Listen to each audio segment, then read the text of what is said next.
Jack Rains squinted as the sun glared off the glass tower behind him. A faint buzz from the delegation's drone escort vibrated the air, mixing with the low murmur of the city's daily hustle. Around him, pedestrians paused in their tracks, craning necks to get a glimpse of the alien visitors stepping off their transport. Jack shook his head slightly, gesturing for the group to keep moving. "Keep the civilians back," he said quietly into his wrist comm. "We don't want any incidents." His voice triggered a flurry of activity from the security team stationed nearby. 2 guards fell in line behind the delegation, watching the aliens with carefully neutral expressions. Jack adjusted the strap of his sidearm out of habit and approached the lead Zenoni, a tall, willowy figure with a silver head crest that caught the sunlight. "Ambassador Lyra," Jack said, trying to keep his tone professional. "Welcome to Earth." Lyra's eyes, almost translucent in the daylight, flicked over Jack as if evaluating a piece of equipment. "Commander Rains," she replied. Her voice was cool, every word crisp and deliberate. "You're more punctual than I anticipated. Perhaps I misjudged your planet's organizational capabilities." Jack arched a brow. "You'll find we don't waste time when it counts." Behind him, one of his officers, a wiry man named Davis, leaned closer and muttered, "Doesn't sound like she thinks much of us, boss." "Noted, Davis," Jack replied without turning. "Stay sharp." As they walked toward the conference center, Lyra's aide, a smaller Zenoni with an iridescent collar marking her rank, hesitated by the entrance. Jack noticed her subtle glance at the human security detail. It wasn't a look of fear, more like disdain mixed with curiosity. Jack decided to break the awkward silence. "You've got a name?" he asked the aide. She blinked, surprised. "I am Turna." "Well, Turna, if you need anything while you're here, just ask one of my team. We're not mind readers, but we can help." Lyra's lips twitched, almost a smile. "You're unusually forthcoming for a military official." Jack shrugged. "We've learned that playing it too close to the vest doesn't always work out. We try to keep things transparent, within reason." "Interesting approach," Lyra said, and the conversation faded as they entered the building. Inside, the conference room was a blend of Earth's practical design and the sleek, organic technology of the Zenoni. The table was human-made, but it bore delicate strips of glowing material provided by the Zenoni to facilitate real-time translation and data exchange. Jack took a seat opposite Lyra, while Davis and a young communications officer named Chun settled behind him. Across the table, Turna stood at Lyra's side like a sentinel. Before anyone could start the formal proceedings, Jack glanced at his team and muttered, "Remember, folks, we're here to listen first." Chun nodded, fiddling with her tablet. Davis cracked his knuckles, earning a subtle glare from Jack. "Sorry," Davis whispered. "Nervous habit." Lyra folded her hands on the table, her long, angular fingers clasping like the limbs of a praying mantis. "Commander Rains, I will begin by stating our terms." "Before you do," Jack interrupted, "I'd like to understand something." "Why now?" "Your empire's been, let's say, less than receptive to dialogue before. So what changed?" Lyra tilted her head. "You assume there is only one reason. Perhaps our leadership simply saw an opportunity to prevent unnecessary conflict. Or perhaps your recent technological advances have attracted our attention." Jack leaned back, crossing his arms. "Technological advances, huh? I doubt our satellites and space probes are anything new to you. So what exactly caught your attention?" The Zenoni ambassador didn't answer right away. Instead, she studied Jack, her gaze unwavering. "What caught our attention, Commander, was the persistence of your species. You have faced environmental degradation, internal strife, and the occasional external threat. And yet you remain. I admit, there is something unique in that." Chun blinked in surprise, but Jack didn't flinch. "I'll take that as a compliment," he said dryly. "It is not a compliment," Lyra said flatly. "It is merely an observation." Davis leaned closer to Jack, whispering, "What's the game here?" "She's talking in circles." Jack didn't answer immediately. Instead, he leaned forward, resting his elbows on the table. All right, Ambassador. Let's cut to the chase. What exactly do you want out of these talks? Lyra exchanged a glance with Turna, then said, We want to establish a framework for coexistence, trade agreements, shared technological resources, and cultural exchange. Cultural exchange? Davis muttered, just loud enough for Jack to hear. Jack ignored him. And in return? Lyra's lips pressed into a thin line. In return, we expect certain adjustments. Territorial boundaries, military transparency, and, most importantly, a pledge to avoid escalating any future confrontations. Chun looked up from her tablet, frowning. That sounds like they want us to disarm, she whispered. Jack gave a slight shake of his head, signaling her to stay quiet. These are serious demands, he said aloud. If you expect us to make concessions, you'll have to offer something substantial in return. Lyra's silver head crest shifted slightly, the Zenoni equivalent of a raised eyebrow. You are not in a position to dictate terms, Commander Rains. Maybe not, Jack said. But I'm also not in the habit of agreeing to terms I don't understand. We'll need time to consider your proposal. Time, Lyra said, her tone skeptical. Very well. You have 3 days. Jack nodded. That'll work. In the meantime, my team and I will arrange a secure channel so we can keep the conversation going. Anything else you need? Lyra stood, her movements fluid. No. That will be sufficient. The human delegation rose as well. Jack caught Davis's eye and nodded toward the door. Walk them out. Make sure they get to their ship safely. As the Zenoni exited the room, Jack let out a slow breath. Well, that could have gone worse. Chun tapped her tablet nervously. Do you really think they're serious about peace? I don't know, Jack said. But we'd better be ready in case they aren't. The sterile conference room on Earth was long behind them. Now, Jack Rains stood ankle-deep in reddish-gray dust under a pale lavender sky, squinting against the hazy light from Jupiter's looming crescent. The neutral meeting site was a moon orbiting the gas giant, chosen by both sides for its uninhabited and tactically irrelevant nature. Still, that didn't stop Jack from feeling exposed. He tugged at the collar of his jacket, glancing at Davis. Well, Davis said, kicking at a nearby rock. I've been in worse places. Jack chuckled dryly. Let's just hope it stays quiet. Chun, you got that comm relay set up yet? Lieutenant Chun knelt a few meters away, running diagnostics on a portable transmitter. Almost, sir. Just need a few more minutes. Signal strong enough to reach the Zenoni ship once I fine-tune the uplink. Good. Lyra's not going to wait all day, Jack said, turning toward the Zenoni delegation a short distance away. Lyra and Turna stood together, examining a holographic projection from a Zenoni datapad. Even at this distance, Lyra's upright posture and deliberate gestures made her stand out. Davis tilted his head. You think they brought more folks down here? Or just those two? Doesn't matter, Jack replied. Focus on the job. Sir, you ever notice how she always looks like she's 2 steps ahead of everyone? Chun muttered as she finished her adjustments. It's like she knows what we're going to say before we say it. Maybe she does, Jack said, his tone light but serious. Which is why we need to stay sharp. All right, let's check in.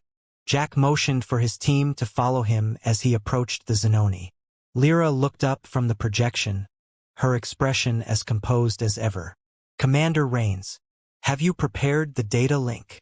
Almost ready, Jack said. Chen's finishing the final adjustments. Should be up and running in another minute. Turna, standing at Lyra's side, narrowed her eyes at Jack. You humans seem to require more time than anticipated.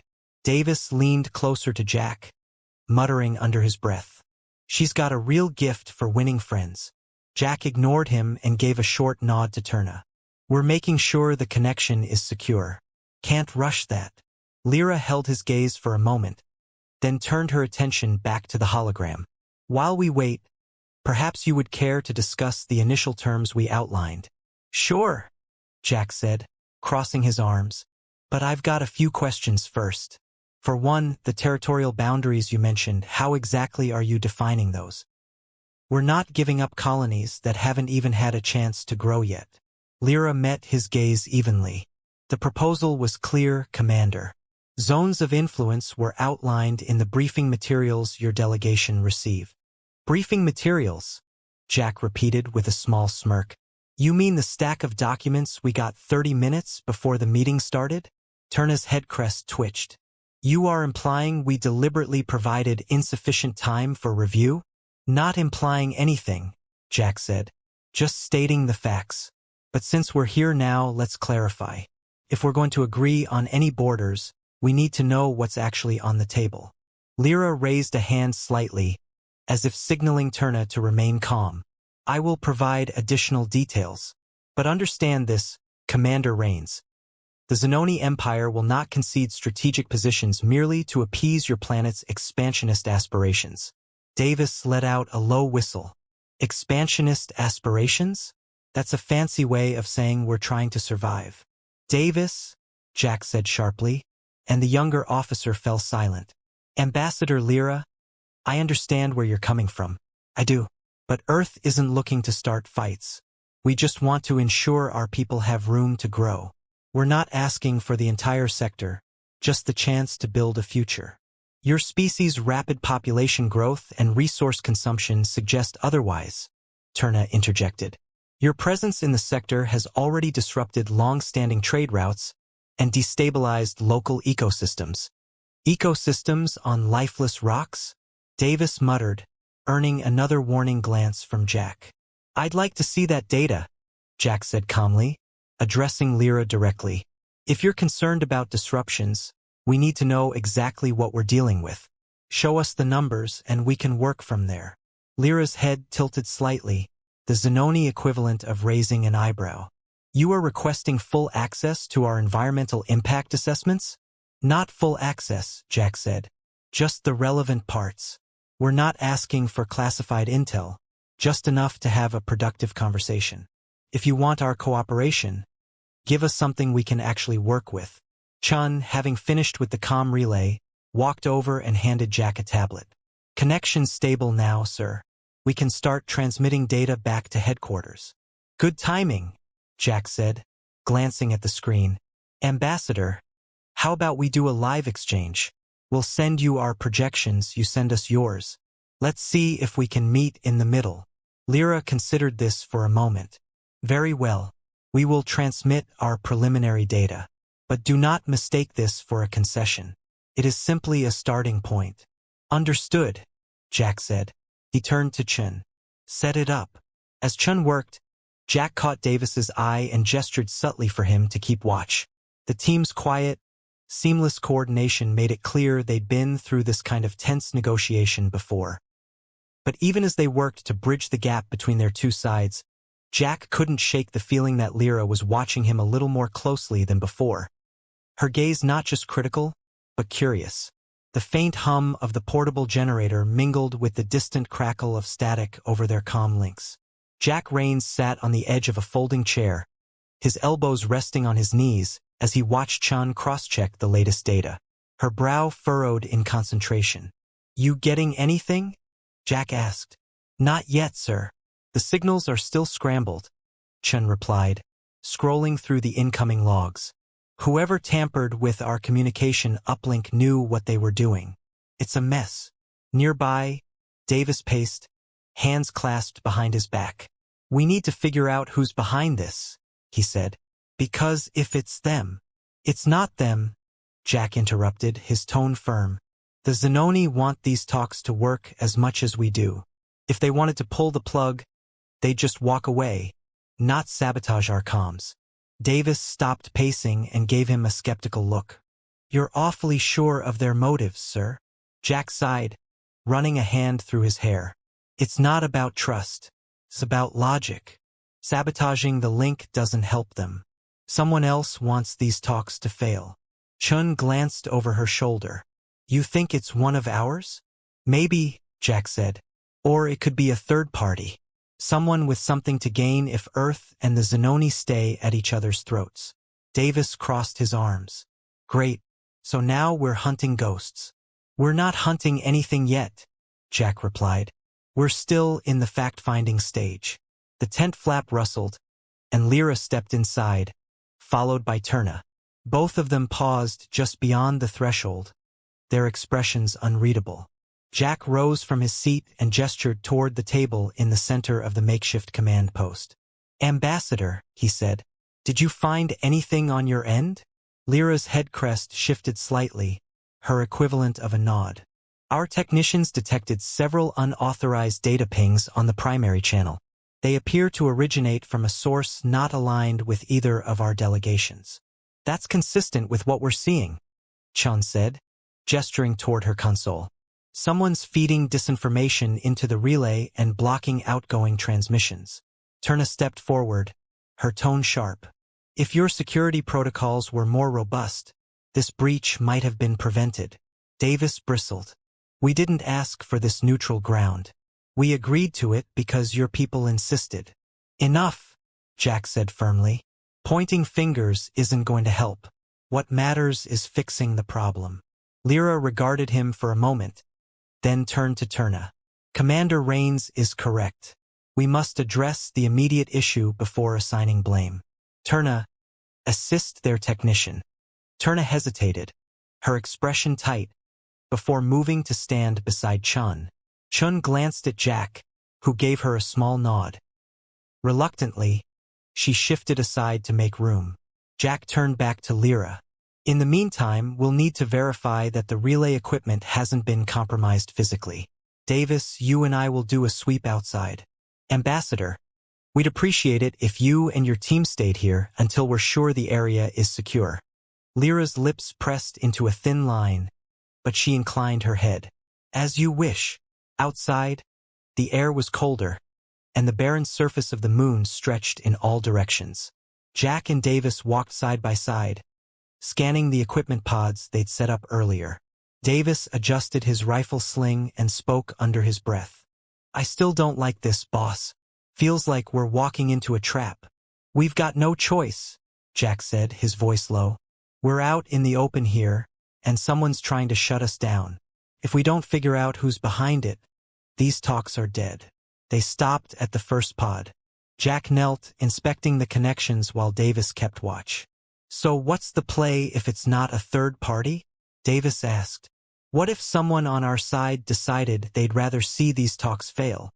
Jack tightened a connector and looked up at him. "Then we deal with them, same as we would anyone else. But let's not jump to conclusions. We need hard evidence first." Davis sighed.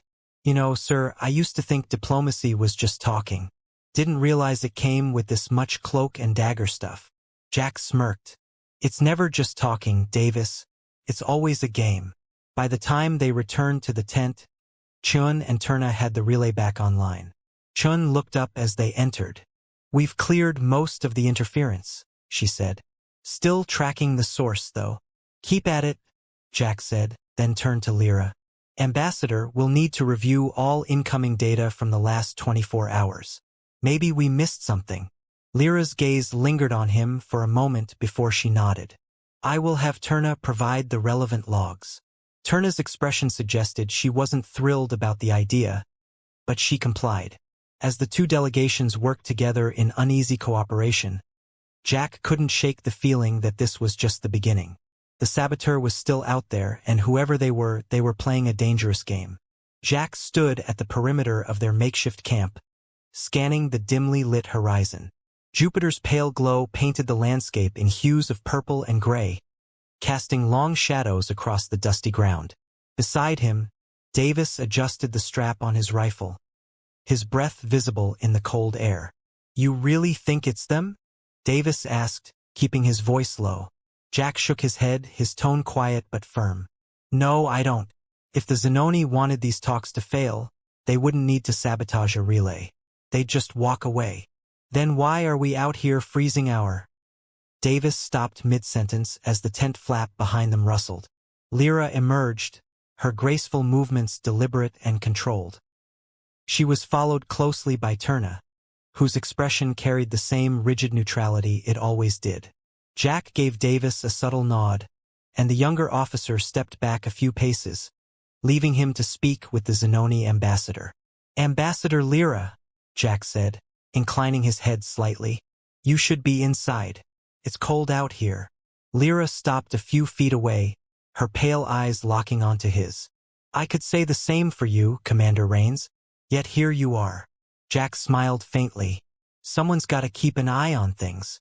Turna moved closer to Lyra, standing as a silent reminder of their delegation's caution. Jack glanced at her, then returned his attention to Lyra. We'll have that equipment checked out by morning. For now, we'll have to rely on what we've got. Lyra folded her arms. Your technicians have made progress, but it is clear the disruption was not random. Someone seeks to undermine these negotiations. That's becoming increasingly clear, Jack replied. The real question is why? What's their angle?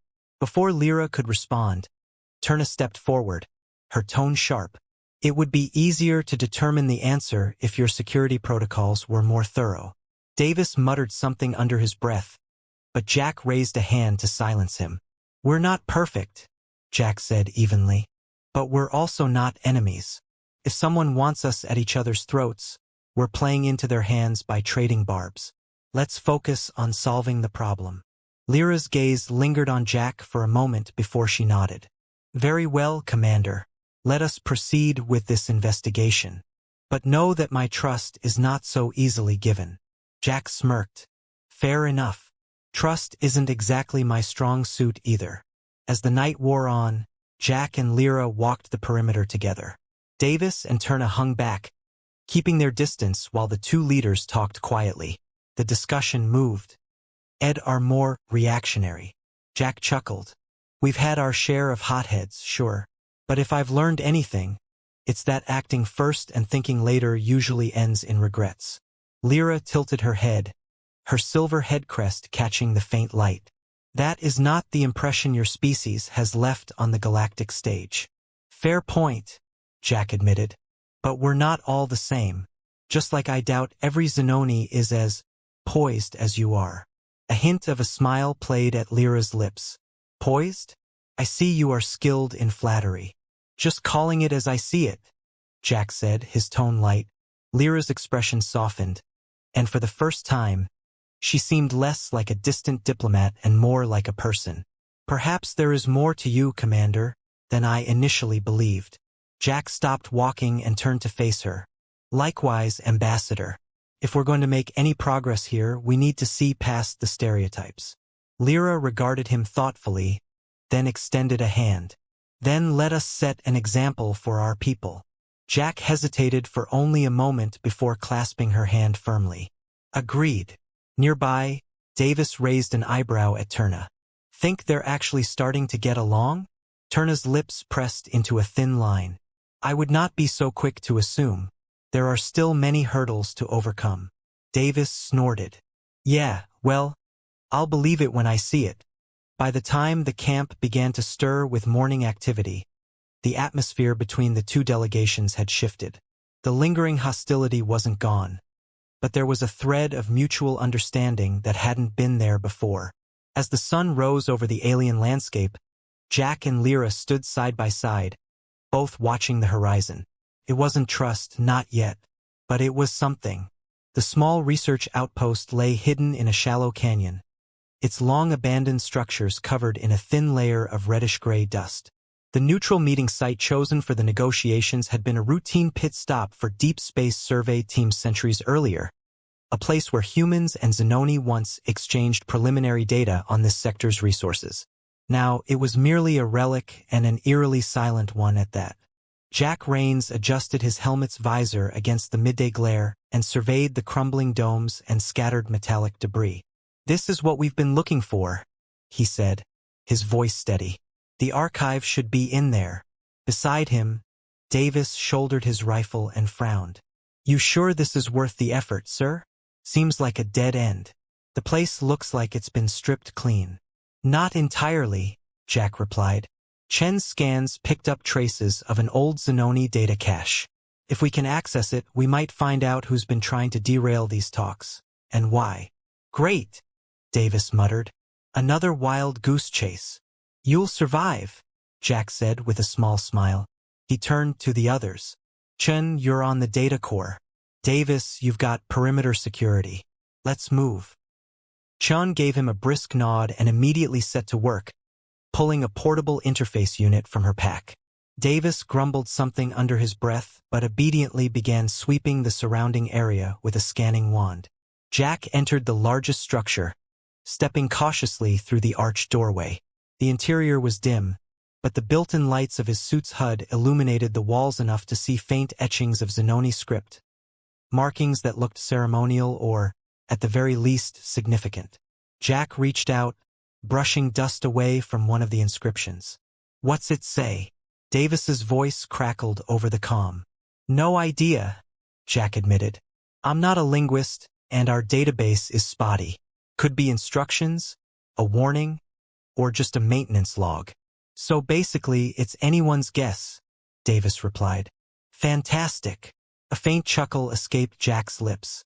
"Just keep an eye out, Davis. Let Chun and me handle the details." Chen's voice broke in. "Commander, I found the core. It's intact, but the power cells are drained. I'll have to patch in an external supply." "Do it," Jack said, moving to join her. He found Chun crouched beside a squat, hexagonal console half buried in debris. She carefully connected her interface unit, her gloved fingers nimble despite the bulky suit. As the equipment hummed to life, a faint light spread across the console's surface. Lines of Zenoni text appeared, scrolling slowly, their meaning still a mystery. Chun tapped a command on her pad, triggering the auto-translation protocols. "This might take a few minutes," she said. "The code's old. Really old." Jack nodded, his gaze fixed on the glowing symbols. "Take your time. We've waited this long." Davis's voice broke through the comm again. "Still clear out here, but I've got an uneasy feeling, sir. This place doesn't sit right with me." "It's just an old outpost," Jack said. "Nothing here to be afraid of." "Yeah," Davis muttered. "That's what I'm afraid of. It's too quiet." Before Jack could respond, Chen straightened suddenly. "Got it. It's not a full log, but there's enough here to get a rough idea of what happened. Looks like this site was a joint effort. Early human and Zenoni teams working together before, well, something went wrong." "Something like sabotage?" Jack asked. Chun hesitated. "Maybe. I'm seeing references to unauthorized data transfers, strange signal disruptions. Stuff that sounds an awful lot like what we've been dealing with." Jack rubbed his chin, thinking. "Any mention of who was responsible?" Chun shook her head. "Not directly, but there's a name that keeps popping up, Cauldron Initiative. It's not a human term, and it doesn't match any known Zenoni organization." Davis's voice came through the comm, louder this time. "Commander, you'd better take a look at this. We've got company." Jack turned sharply. "What kind of company?" "Can't tell yet," Davis said, his tone tense. "A ship, small, just crested the ridge. They're not broadcasting any ID." Jack moved quickly to the entrance, scanning the horizon. A sleek, dark silhouette hovered in the distance, just visible against the pale sky. It wasn't a Zenoni vessel, at least not any model he recognized. And it certainly wasn't human. "Stay on alert," Jack ordered. "Chun, secure the data and get ready to move." "Got it," Chun said, her voice steady despite the tension. She began disconnecting her interface unit, carefully stowing the retrieved logs. Davis's voice came again. "Looks like they're landing. What's the call, boss?" Jack clenched his jaw, weighing his options. "For now, hold position. Let's see what they want." As the mysterious ship touched down, its landing struts kicking up a cloud of dust, Jack's grip tightened on his sidearm. Whoever was behind this, they weren't going to derail these talks without a fight. But deep down, he knew this wasn't just about the talks anymore. This was about uncovering the truth, and that truth was buried in a history that both humans and Zenoni had long tried to forget. The unmarked vessel sat quietly on the barren surface of the moon, its dark hull gleaming faintly under the reflected light of Jupiter. Jack Rains and Davis crouched behind a ridge, observing the unfamiliar ship with a pair of binoculars. "Doesn't look like any design I've seen," Davis muttered. "And no markings means no affiliations. What's the play, boss?" Jack lowered the binoculars, thinking, "We wait. No sense in running up to knock on the door without knowing what's inside." Chen's voice crackled over the comm, "Sir, I've secured the data. We can pull out whenever you're ready." "Not yet," Jack replied. "Stay put. We need to figure out who they are first." The vessel's ramp extended slowly, and a small group of figures emerged. They wore simple but well-fitted suits, and their movements were deliberate. Jack recognized the body language, confident but not reckless. This wasn't a scouting party. They were here for something specific. Davis nudged Jack. "Think they're the ones jamming our comms?" "Possibly," Jack said. "Let's see what they do." The figures began moving toward the ruins, scanning the ground and the walls of the structures. One of them paused near the spot where Chun had just retrieved the data core. He knelt, examining the disturbed ground. "They're definitely looking for something," Jack murmured. "Davis, get Chun back here. We're not leaving just yet." "On it," Davis replied, shifting to a secure channel to reach Chun. Jack turned his attention back to the figures. There was no sign of heavy weapons, but he knew better than to let that ease his caution. Whoever they were, they had resources. Showing up here on this long-abandoned moon at the exact time of these negotiations wasn't a coincidence. "Boss," Davis said, "Chen's on her way. What's the plan when she gets here?" Jack lowered the binoculars again.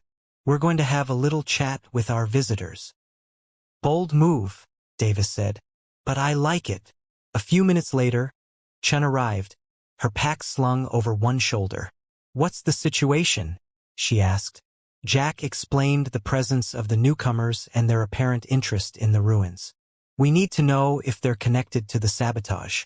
If they are, we might be able to turn the tables on whoever's trying to scuttle these talks." Chun glanced over at the figures by the ship. "You think they'll talk to us?" "They'll talk," Jack said. "They don't look like soldiers, and if they're here for the same data we just recovered, we've got something they want." Jack led the small team down from the ridge, moving cautiously but openly. As they approached, one of the newcomers spotted them and raised a hand in a non-threatening gesture. The rest of the group turned to watch, their posture tense but not hostile. Jack stopped a few meters away. "This is neutral ground. Who are you, and what are you doing here?" The leader of the group stepped forward, a tall man with short-cropped dark hair. His expression was calm, but his eyes held a glint of wariness.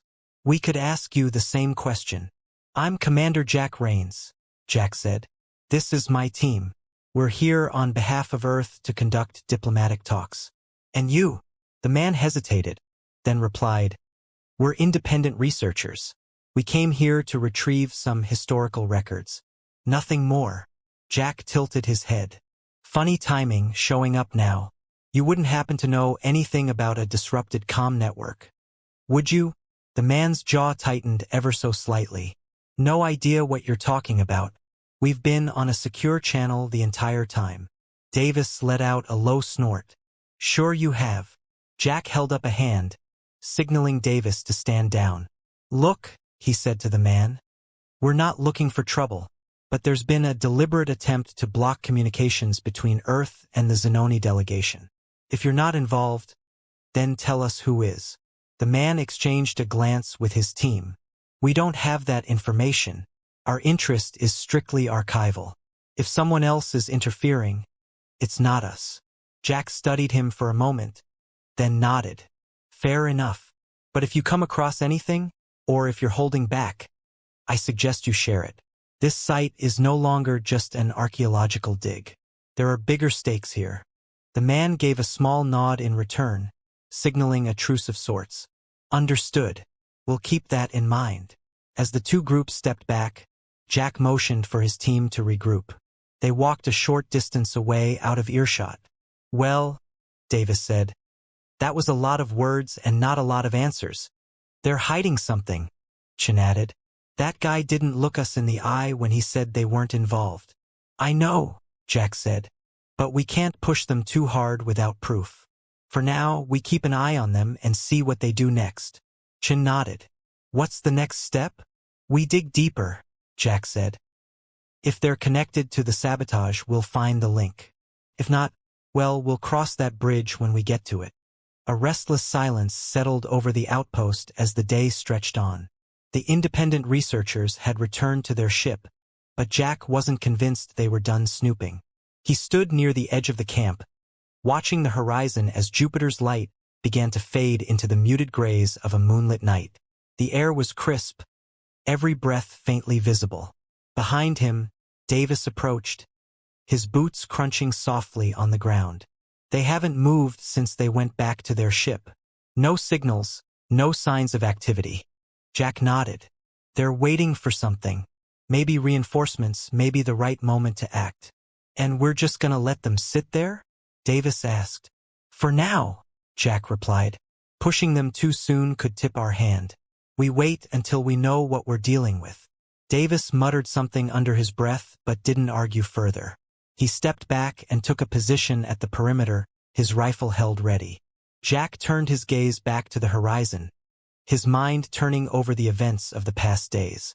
The attempted sabotage, the hidden archives, the mysterious visitors. It all felt like pieces of a puzzle that refused to fit together. And then there was Lyra. The Zenoni ambassador had been a constant presence, always poised and deliberate, always watching. As if on cue, Lyra appeared at his side. Her movements were silent, her expression unreadable in the dim light. Jack didn't turn to look at her, but he knew she was studying him. "Commander," she said, her voice soft but firm. "You seem troubled." "Just thinking," he replied. "About all this. About who's trying to stop us from talking. About why they'd go to so much trouble." Lyra tilted her head slightly, a gesture Jack had come to recognize as curiosity. "You believe the researchers are responsible." "Maybe," Jack said, "but something about them doesn't add up. They don't seem coordinated. I think they're connected to whoever's pulling the strings, but they're not the ones calling the shots." Lyra nodded slowly. "It is a plausible theory, but we lack the evidence to confirm it." Jack finally turned to face her. "And until we find that evidence, we're stuck playing defense." Lyra's pale eyes met his, her gaze steady. "Perhaps it is time to consider a more direct approach." "What do you mean?" Jack asked, narrowing his eyes. "Your people have a phrase," Lyra said, her tone carefully measured. "To call someone's bluff. Perhaps it is time to confront these individuals and force them to reveal their true intentions." Jack frowned. "That's a gamble. If we push too hard and they're not involved, we lose any chance of cooperation." "And if they are involved?" Lyra countered. "If they are responsible for the disruptions, exposing them would strengthen our position." Jack considered her words, his mind running through the possible outcomes. He didn't like the idea of confrontation without solid proof, but Lyra had a point. Waiting for something to happen was no guarantee of success. "Fine," Jack said after a moment. "But we do it carefully. No grand accusations, no unnecessary risks. We feel them out, see how they react." "Agreed," Lyra said. Jack nodded, then turned back toward the camp. "Let's get the team ready." As they walked together, Jack couldn't shake the feeling that this was more than a strategic discussion. Lyra's tone had been different, less guarded, almost personal. He glanced at her out of the corner of his eye, wondering what she was thinking. For the first time since they'd met, he felt like he was seeing beyond the polished veneer of an ambassador. She was still reserved, still composed, but there was something else there, something he couldn't quite define. When they reached the camp, Davis and Chun were waiting. Jack quickly explained the plan, and they began preparing for the meeting with the researchers. As the team worked, Jack found his attention drifting back to Lyra. Her presence was steady, calming even. In a way, he found himself trusting her judgment more than he'd expected. And she, for her part, seemed to trust him. Jack Rains sat on the edge of the transport's ramp, staring out at the barren lunar landscape as it passed beneath them. The Zenoni ship was running smooth and steady, a testament to their engineering skills. Beside him, Davis cleaned his rifle in silence, the rhythmic click of the components a comforting sound amidst the tension. Lyra entered the chamber, her posture as controlled as ever. She glanced at Davis, then back at Jack. "You requested my presence, Commander?" Jack nodded, gesturing for her to sit. "We need to talk." The researchers left in a hurry after our last conversation. "I don't think they're done trying to disrupt things, and we still don't know who's pulling their strings." "Agreed," Lyra said, folding her hands in her lap. Their behavior was suspicious, but they revealed nothing concrete. Pressing them further now would only drive them underground. "So what's the move?" Davis asked without looking up. "We just let them vanish and hope they don't come back?" Jack shook his head. "No, we set a trap. Let them think they've succeeded, and when they make their next move, we'll be ready." "Risky," Lyra remarked. "If they anticipate our intentions, we may find ourselves exposed." "Maybe," Jack said. "But we've got an advantage now. We know the terrain, we've got the data logs Chen pulled from the archives, and, most importantly, we've got a working relationship.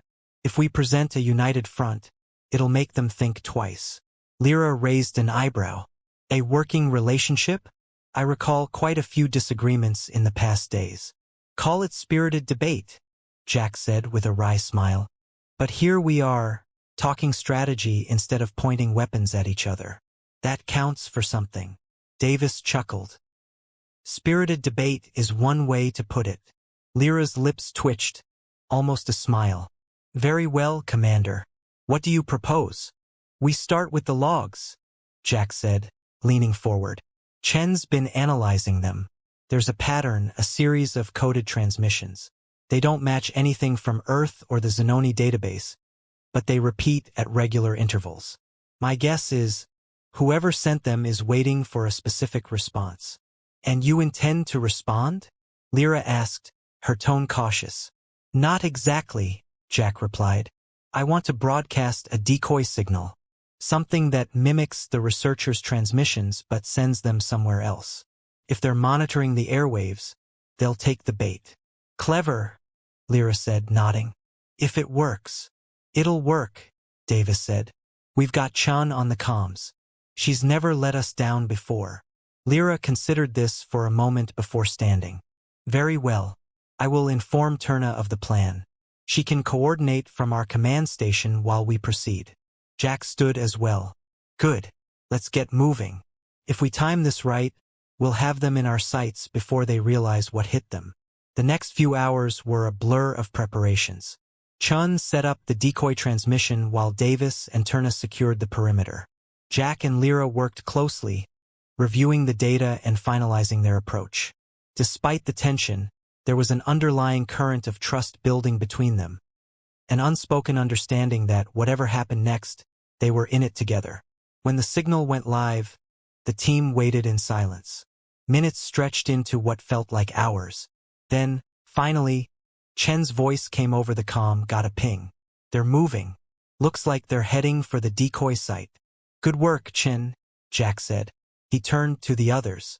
"Let's go." They boarded the transport and followed the recce. "And you are boss." Jack held up a hand. "We go in slow. No shooting unless absolutely necessary. We want answers, not bodies." The team disembarked and approached cautiously. The researchers were gathered near the decoy transmitter, their focus on the device. Jack stepped forward, his voice steady. "That's far enough." The researchers turned, their expressions a mix of shock and anger. The leader, the man Jack had spoken with earlier, took a step back. "What's this? You set us up." "No," Jack said. "You set yourselves up by trying to sabotage these talks. We just gave you the rope." The man clenched his fists. "You don't understand." "You're right," Jack interrupted. "I don't understand why you'd go to such lengths to stop us from working together. Why don't you explain it to me?" For a long moment, no one spoke. Then, finally, the man sighed. "We weren't trying to stop you. We were trying to protect you." Jack exchanged a glance with Lyra. "Protect us from what?" The man hesitated, then said, "From the real threat. The ones who don't want peace. The ones who'll come after both of your worlds if you get too close." Lyra stepped forward. "If that's true, you should have come to us openly. Instead, you undermined our efforts." "I didn't have a choice," the man said. "They're watching. They'll do worse than sabotage if they think we're cooperating. Jack studied him closely. Who are they? The man's eyes darted to the sky. They're always watching. Before Jack could press further, the sound of engines roared overhead. A new ship appeared, sleek and menacing, its weapons already powering up. The leader's face went pale. You need to leave. Now. Not without answers, Jack said. The man's voice rose. If you don't leave, there won't be anyone left to hear them. Jack turned to Lyra. We need to decide. I'm aware, Lyra said. Her expression was grim. But if we run now, we may never learn the truth. As the opposing vessel drew closer, Jack weighed their options. This alliance had always been uneasy, but it was the only chance they had to stand against what was coming. And whatever that was, it wasn't going to wait.